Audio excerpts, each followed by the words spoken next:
Alright, YouTube. This is Fred. This is the second part of my video series. And this is my parts truck. I believe it's a 1968 F250 Highboy. See the front axle there? A big freaking pipe bumper, bell housing to, I think it's to run a Ford 460 to the transmission in this truck. You can see the body's had better days, and I'm not going to be using this body. And by the way, if anyone's interested on any parts on this truck, body parts, it has a lot of glass on it, has a lot of good parts, then contact me and we can make a deal. Got a Dana 60 in the back, drum brakes all the way around, and the frame. So pretty much the majority of the parts that I'm going to be using out of this truck include the frame and probably the rear axle, and probably not the front axle.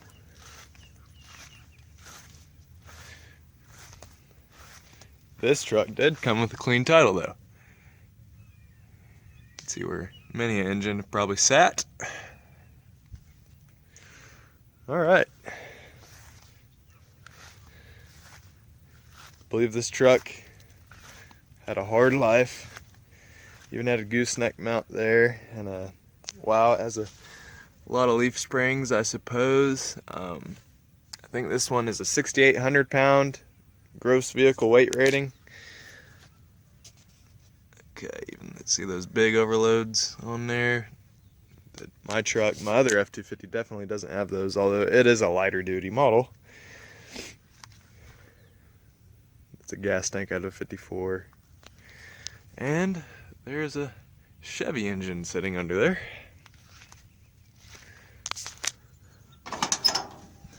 Inside we have the drive shafts, some miscellaneous parts here, some new inner fenders,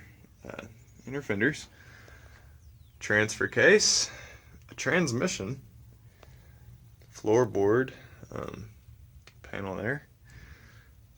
Yeah, it's in pretty rough shape.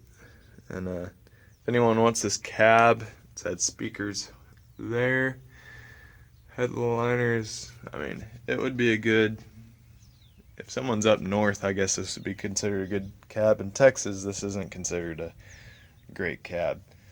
It does have some floor rot. Someone's gone in and just put random sheet metal in with some self-tapping screws.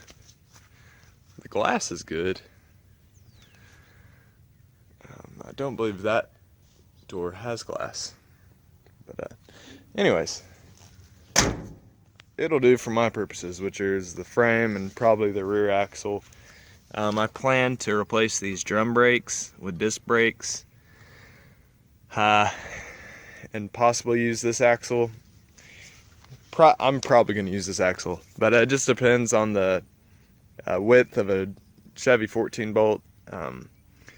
This also has 410 gears, and the other truck has 373s, and I'd kind of like to stick with 373s so I can actually get on the highway and go 60, 65 without burning 5 miles to the gallon. Okay, so next I'm going to show you what I've done to that truck right there. Okay, closing in on my Ford. Done a tremendous amount of work on it for someone who's not a practicing mechanic at the moment. I'm actually going to be a nurse through the Army, but I do have a passion for these old trucks, and I need a truck for working around the ranch and stuff. Anyways,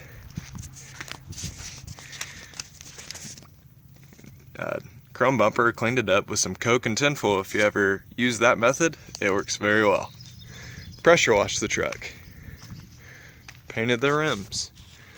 Painted the drums. Replaced the front shoes and the front self-adjusting unit on the passenger side. New headlights.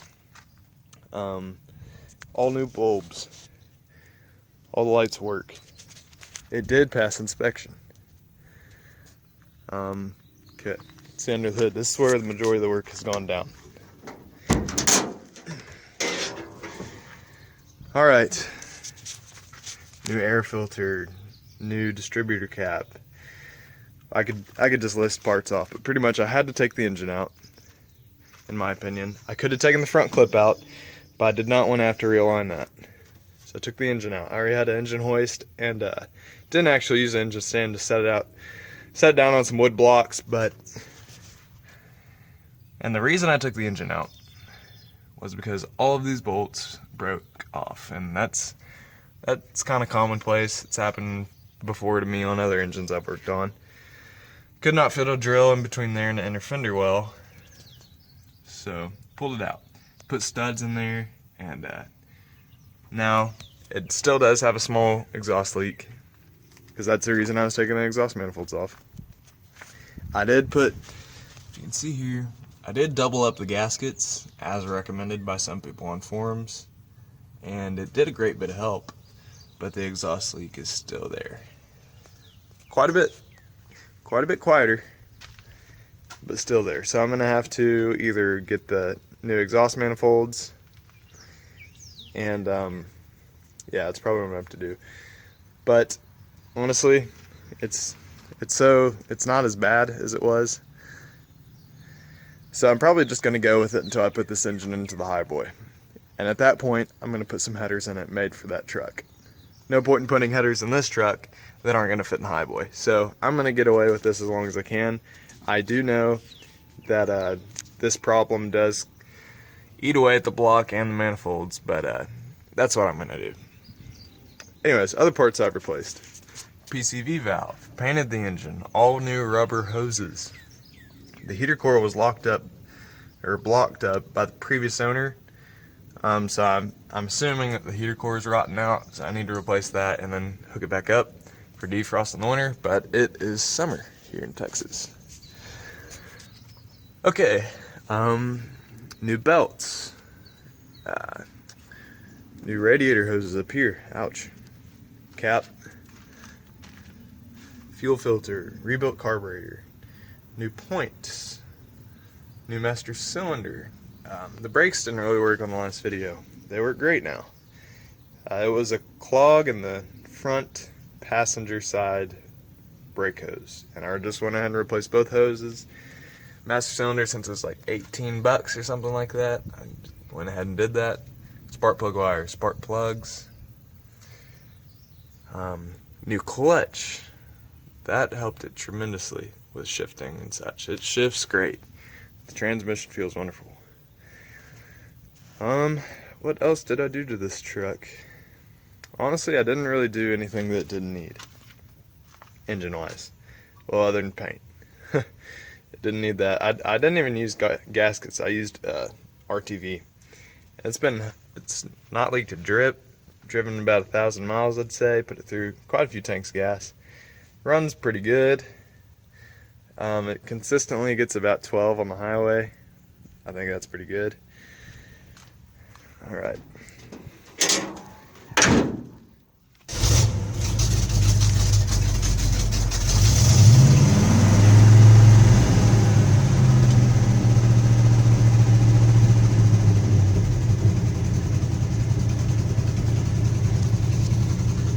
I gotta keep my foot on the gas for just a little bit, let it warm up.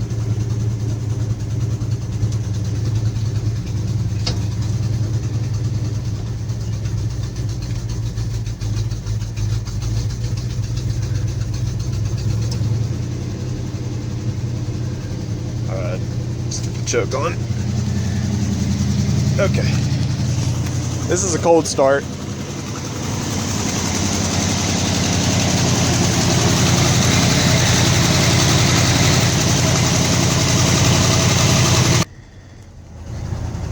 Speedometer works.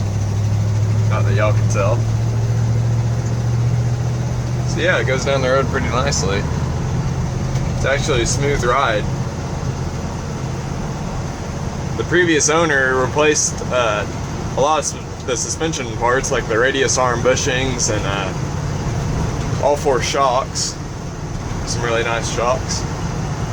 Took pretty good care of it. We're in 3rd gear right now.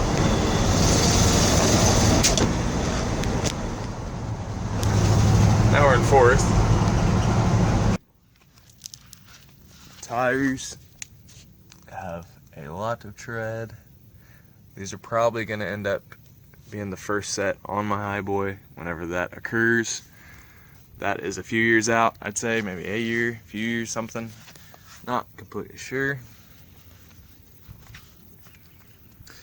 I did get a free toolbox for the truck. It fits nicely. Just need to bolt it down now. So that's good. Have not been able to open this yet, unfortunately. My brother is an aspiring locksmith. Have not been able to open it yet. Did not do a rear brake job. Didn't need it. Okay. I put a license plate light on here. Yeah, it still needs to be registered. Okay. I replaced the rear differential fluid. It was leaking a lot. Pressure washed the bed out. Overall, the truck's in great shape for what I paid. Got 2 trucks for 1. About to get it registered. I'm going through with a bonded title still. About to end that process. If anyone has any questions on how to do a bonded title, go to Texas DMV. It's really not as hard as people make it out to be. And honestly, I think it's worth it if you find a truck that's worth it, which I think I did. This is a nice truck. I'm excited to use it on the ranch. I already have. Towed those mats up. So yeah, here's my truck. Thanks for watching, and I will update y'all whenever I add new content and whenever I do new things to the truck. So thanks for watching.